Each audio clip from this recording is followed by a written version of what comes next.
Hi, my name is Rob Scott from UC Today, and welcome to our October Microsoft Teams news update.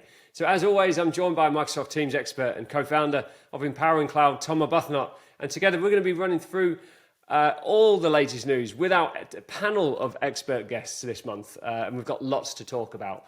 So let's jump in. Tom, how's it going?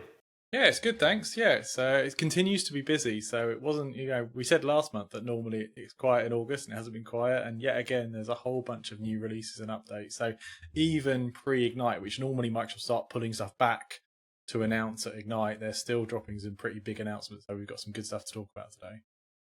Indeed, it is the gift that just keeps on giving, haven't we? So, and we've got some hot news to kick off today with, and it really, it was literally within the last 24 hours, this news came out about Microsoft Live events being replaced with their new Town Hall solution.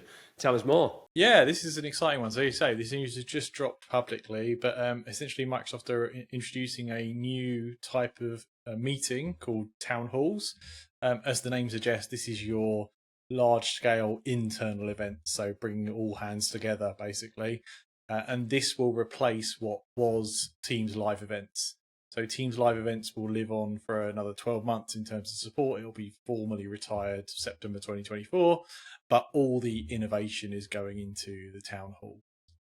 I think what's particularly interesting here is Microsoft are also bringing in their own ECDN, their Enterprise Content Delivery Network. So they previously acquired Peer5, and now they're bringing that first party into Town Hall as part of Teams Premium. So if you're a Teams Premium customer, you get additional capabilities, and this is a theme we're seeing time and time again now.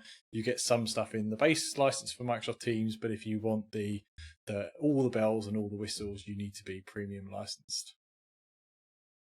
Superb. And in terms of the name Town Halls, I was just talking to Ryan a moment ago offline, but does that kind of just pigeonhole it as a Town Hall solution, or is this just a generally a one-to-many solution for all different occasions? I mean, it's really that large event scenario. So like Teams on itself can go up to 1,000 users for a regular kind of meeting. But this is where you're into the thousands of users, and it's more a broadcast scenario. So the ECDN lets you broadcast out. It has the green room scenario to control the event behind the scenes, that kind of thing. So yeah, it wouldn't be for 50 people, but it would be in the hundreds and thousands. It tops out at 20,000 to give you some idea of scale.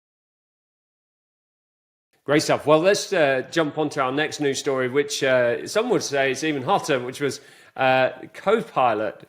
More on Copilot. It's just announced that more on Copilot could be a topic every month at the moment. Yeah, I mean, how many times is it actually going to get announced? I mean, that's the first question he's answering. But they did announce it again in the last few days, saying that it was going to go GA. So tell us more on that. Yeah, so we actually got a GA date, and a lot earlier than most of us thought it would come. So 1st of November.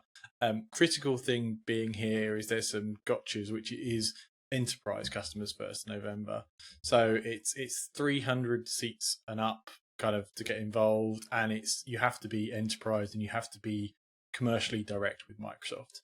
So opening up to a lot more people. I was speaking to an organization today that's getting in the mix, and it seems like a lot of organizations are going to get in as quickly as they can just to understand how this works and how it impacts them, but not yet for those kind of SMB mid-market type customers.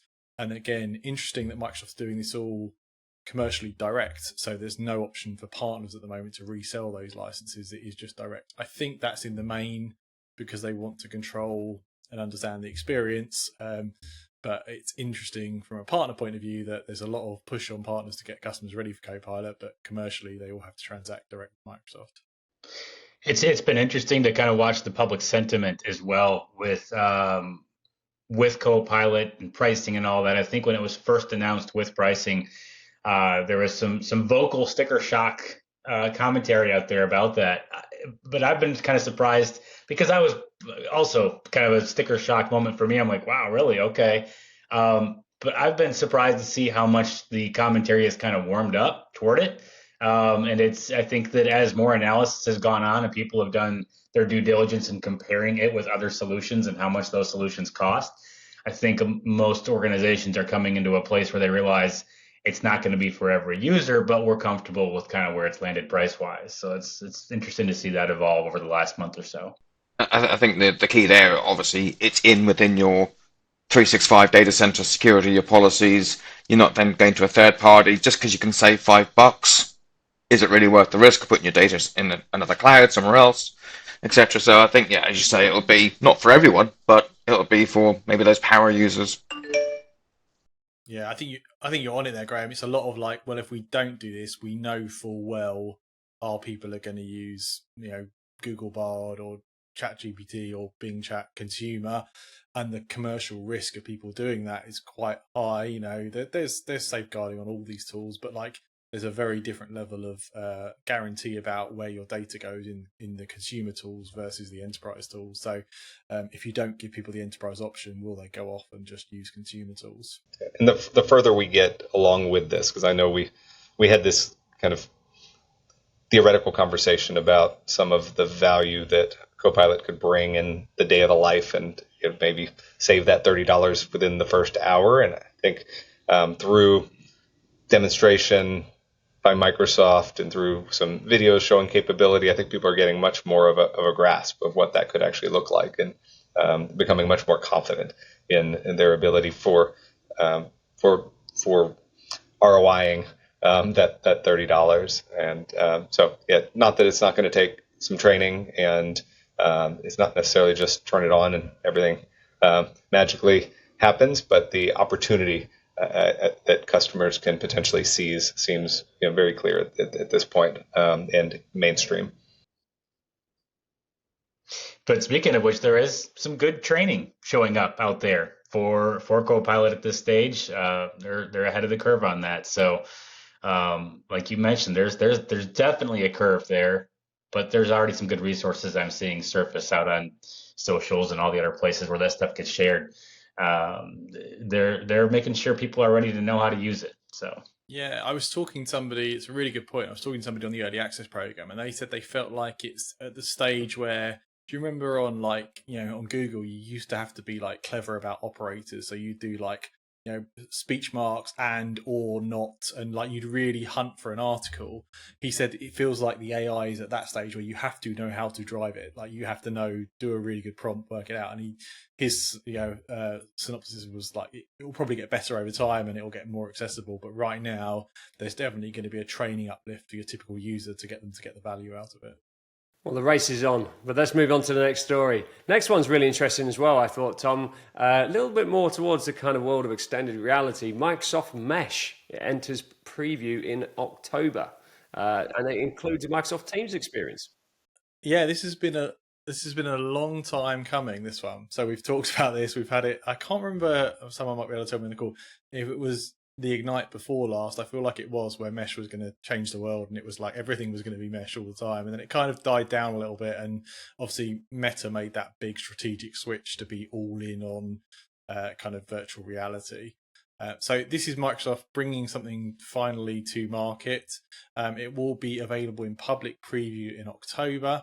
And it's a step beyond. At the moment, we have in the box, we have the avatars where you can do a 2D video call and you can have an avatar, but this will be the proper walk around the room 3D with the initially with the Meta Quest VR devices if you want to be full VR, or in the PC kind of moving yourself around in a static way. I'm slightly cynical about this. I think we'll see how it gets adopted. It's fun, like to try it out. But I'll be interested to see what the use cases are. Certainly we've heard things like, onboarding people into a business where you have a virtual onboarding session where they come in and they get fully engaged. But I don't know if others are more bullish on this than I am. I think I'm more than slightly cynical about it. But I've always kind of towed that part of the line when it comes to virtual reality and all that. But there's interesting use cases. I just got done watching a little bit ago. Meta's kind of did an interview with their brand new capabilities as well, where they're wearing the gear, but their faces in this little virtual space are like, it was Mark Zuckerberg and I forget the interviewer. Very, very, very realistic. Like two people sitting in a room looking at each other. Really hard to tell it was AI generating all that. but I still found myself thinking, but why? And so I was still struggling with. I'm like, it's amazing. But why? And then I was reading a little bit of it. Right. I'm like, and I was reading about it, and it said that it took like 2 to 3 days for them to get their avatars scanned in and built up properly. I'm like, that's a heck of an onboarding right there. So, I'm a little more than skeptical on it. It is amazing technology, Microsoft side included. I think it's just wise to have it integrated with Teams right away because that's where they'll get any kind of natural traction with it being used. But I'm kind of a sit back and watch it myself as well. But also, go back to the old question of what problem are you trying to solve with this? What are we trying to fix? What's broken about meetings like this? That's where my mind is on it, right? I'm just like, are we in a hybrid world where we're all geographically dispersed and we're trying to bridge that gap? Is there part of the gap that's still missing that I'm missing? I don't know. So that this would be solving for. Yeah. The industrial use cases for mixed reality, solutions, virtual reality solutions, fantastic. I think if you're just looking to replace the meeting room, then it's going to have to be a highly collaborative, touchy-feely kind of experience to be able to kind of get to that point. And yeah, that walk around the car design kind of scenario is interesting, isn't it? Like that's your job, and you want to show the team what the car's like. Let's all walk around it. That seems interesting. Yeah, or the jet engine or whatever, like they showed at Ignite many years ago with HoloLens. I get that. Yeah. Yeah, surgical training, exploding things out, like education, really interesting, I guess. So yeah, maybe there is some. I got the first edition right up here, and I've just pre-ordered the new one because I thought I'm going to have to see how good things have got. Because if consumerization really does happen in the next 12 months, especially with the Apple Vision Pro coming through, then we are going to see more of these. Yeah, Apple have the ability to move markets, don't they? As well, Apple have that ability of they make things mainstream. So let's see what they bring, and they're going down the kind of AR as much as the VR thing, aren't they? But for under $500, and this is 3rd gen now. I'm hoping it's going to be a good piece of kit when it arrives. So I'll let you know. Moving on to the next exciting news item, Tom. We said we'd talk about shared calling. Yeah, this is come out as GA actually yesterday at time of recording. So again, very hot off the press. We did talk about this on a previous show, but as a reminder, this is the ability to share a single phone number and a calling plan, so pay-as-you-go calling plan in Microsoft Land, or potentially direct routing or Operator Connect over multiple users. So there are some organizations that just don't give a single phone number to every single user. They might have a bunch of users that share a main DDI. Teams never really had that capability. So this is interesting because it potentially unlocks a whole lot of those E5 customer base that were like, we're not going to buy DDIs for everybody, but now they can just light them up for Teams Phone, either as part of a journey away from the existing PBX or just full stop. Like that could be their permanent state of being. If they don't need a DDI, they just make the occasional call and they're good to go. Should simplify a lot of rules on SBCs coming in. So. Yeah, definitely. I think this will be the thing that causes a meaningful bump of the Teams Phone seats. So we're at 17 million now. I know there's lots of E5 customers out there that aren't intending to light up every single user, even though they've got the license, because they're just like, we don't need to pay that $2-3 per user because they just don't make enough calls for us to bother. But if there's no per user overhead other than the consumption costs or maybe some channel costs from the operators, they might reconsider that.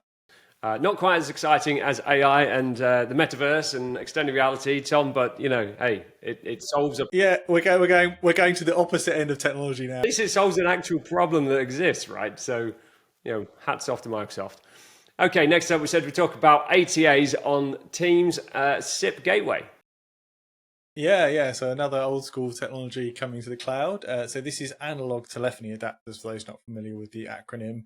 Again, Microsoft announced this good 6 months ago, the fact that you could bring an ATA, and what that allowed you to do is take an analog handset, so maybe it's a lift phone or a specialist phone that runs on copper, put it through a gateway and connect it to Microsoft Teams to make and receive calls. We got that announcement a while ago, but we didn't actually get the formal support. But now, if you go to the SIP Gateway documentation, and we'll link it in the show notes, you can see that there are various ATAs that are supported. Audio codes having the most, and there's some from I think Poly as well. So you can connect those analog devices, should you want to, directly to the cloud via those ATOs. Just to clarify on that one, is that just pure audio? Because I know there's still a lot of requests for people doing fax with the T38. Is it going to support them? Really good clarification. It is pure audio at this time. I don't think Microsoft want the pain. I've deployed fax on ATA, and I know how painful it is. It's possible, but it's not fun. There's still some use cases. Yeah, I imagine it would technically work, because there's no reason it logically wouldn't. But I imagine there's a supportability concern there of like who makes that work if it doesn't work. But you're right, the use cases are still out there, and people still do have that use case. I was just asking that question for the younger generation of listeners. No, I'm just kidding. It's about 3.5 days of pro services to try and get it working, is what it is. It's used by sales guys. They sit by it at the end of the quarter, and they just collect the paper. Is that one of those things that both of us have to have the same box or a box? No, I'm joking. Yeah. Right, okay, moving on. So, next up, more of a local one for the Brits watching. BT launched Teams Phone Mobile in the UK, Tom. Yeah, this has been a long time coming. So it's funny, we're diving from old technology to new technology, theme by theme here. So this is the new technology of being able to go to a mobile operator, buy a single phone number that is your mobile number, but is also your Teams number. So it's not call forwarding, it's not SIM ring. It literally is, you would get a number from BT and it would be your mobile number, and you can make and receive calls on the mobile native dialer, but also that will presence off hook you on Teams. That will be your Teams voicemail. If you've got compliance call recording in Teams, it is a Teams phone call, so your mobile calls will be compliance recorded as well. BT were one of the launch partners. It was first talked about publicly way back in October 2022. So it took a while for them to get to market, but yes, now we have an option in the UK, which is really exciting. Nice. And it is a very seamless experience, isn't it? I mean, this is effectively the kind of FMC, fixed mobile convergence solution. Is that correct? Yeah, it's kind of FMC, but done differently, because the mobile operator is integrating directly with the UCaaS player. So previously, it was kind of trying to bring the PBX and the mobile together on premises, with forking and SIM ring, whereas this time they're working together on the back end. It's not just Microsoft, like Cisco have a WebEx Go option, Zoom will no doubt have something in the work. So I think it's going slower than I thought it would. The mobile operators take a while to market these things, and also they're all charging a premium for it at the moment. So they'll charge you for a business plan, then they'll charge you an extra fee for the privilege of Teams Phone Mobile. I think as more and more operators come into play, that premium will drop away, and it'll just become, if you buy a business mobile, obviously it works with your WebEx, your Zoom, or your Microsoft, whatever you prefer. Great frontline worker solution, or I suppose a knowledge worker solution, but yeah. It's really big for FinServe, because that recording mobiles is a real pain. So if you can pick up all the compliance recording for Teams, for your meetings, for your calls, and for your mobile calls, that's a real pain point and an expensive solution that you can kind of tick off. Yeah, that's a very good point. Good stuff. Right. Well, over to an announcement I know very close to Ryan's heart. I think Ryan's going to want to chime in on this one. But a new Surface Hub 3 was launched, and just in the last week. Something quite interesting on this one. Tom, do you want to just take us through that update first of all? Yeah, I don't want to steal Ryan's thunder. So Ryan, why don't you take us over it? That sounds great. Yeah, it's super exciting that we have a new Surface Hub, Surface Hub 3, which is completely unexpected on the name side. So this device, I think that the really, really noteworthy part is that it is really coming into the Teams room on Windows family formally. And so I think we had referred to Surface Hub as a Teams room because it could join Teams meetings, previously with its current experience. But this is going to be running the same application that many of us know and love in Teams rooms, and that is the Teams room on Windows experience. And so for a variety of reasons, that unlocks a lot of opportunities for for customers because they can manage this. It really, I guess, it becomes like other Teams rooms they have with some unique differentiators. It's mobile capability. It has a ability to rotate. So this idea that that device could be used in either a portrait or landscape mode. We know we can use it with a battery, and then it's got a pretty exciting experience in terms of what they do with active pens and inking. And so that rotation is on the 50-inch device, not the 85-inch device. But that is the general story. And there's really three potential ways for customers that want this Hub 3 experience to get it. One of them is they can pre-order that new Hub, and it will begin shipping December 5th.